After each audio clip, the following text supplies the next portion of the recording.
നമസ്കാരം.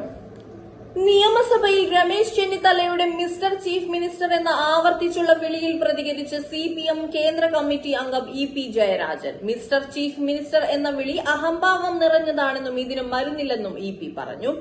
എനിക്ക് തോന്നിയ കാര്യം നിയമസഭയിൽ പ്രതിപക്ഷ നേതാവ് വി.ഡി. സതീശൻ കൊള്ളില്ല എന്നാണ്. പ്രതിപക്ഷ നേതാവാകുന്നതിന് കഴിവുള്ള ആളല്ല സതീശൻ.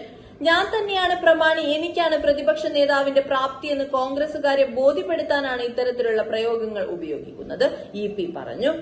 ഇന്ന് വിദ്യാർത്ഥികളെ നേരിടുന്ന ഗൌരവമേറിയ വിഷയമാണ് ഇവിടെ ചർച്ച ചെയ്യേണ്ടിയിരുന്നത്. അതിനു പകരം മുഖ്യമന്ത്രി ഈ രീതിയിൽ അഭിസംബോധന ചെയ്യുന്നു എന്നത് അത് വിളിക്കുന്നവരുടെ ഔചിത്യമാണ്.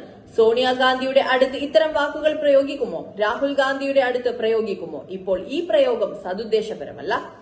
ഇത് വി.ഡി. സതീശനെ ചെറുതാക്കാനും പ്രമാണിത്വം കാണിക്കാനുള്ള നിലപാടിന്റെ ഭാഗമായി വന്നതാണ്, ഇ.പി. പറഞ്ഞു. രമേശ് ചെന്നിത്തലയുടെ മിസ്റ്റർ ചീഫ് മിനിസ്റ്റർ എന്ന ആവർത്തിച്ചുള്ള വിളിയിൽ മുഖ്യമന്ത്രി പ്രകോപിതനായിരുന്നു. മിസ്റ്റർ ചീഫ് മിനിസ്റ്റർ എന്ന് വിളിച്ച് ഓരോ ചോദ്യവും ചോദിച്ചുകൊണ്ടിരുന്നാൽ താൻ അപ്പോൾ മറുപടി പറയണമെന്നാണോ ഉദ്ദേശിച്ചത് എന്ന് ചോദിച്ച് മുഖ്യമന്ത്രി എഴുന്നേറ്റിരുന്നു. മിസ്റ്റർ ചീഫ് മിനിസ്റ്റർ എന്ന് പറഞ്ഞ് അദ്ദേഹം കുറെ ചോദ്യങ്ങൾ ചോദിച്ചുകൊണ്ടിരിക്കുകയാണ്. ഓരോന്നിനും ഞാൻ ഇടയ്ക്കിടെ ഉത്തരം പറഞ്ഞുകൊണ്ടിരിക്കണോ? വേണമെങ്കിൽ അതാകാം. അതാണ് ഉദ്ദേശിക്കുന്നതെങ്കിൽ യൂത്തിന് എന്ത് സന്ദേശമാണ് നൽകുന്നതെന്ന് പറഞ്ഞില്ല.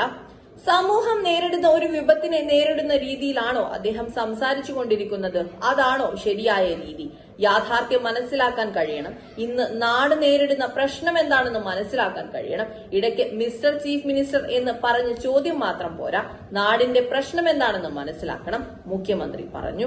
News desk മലയാളാക്ഷരം.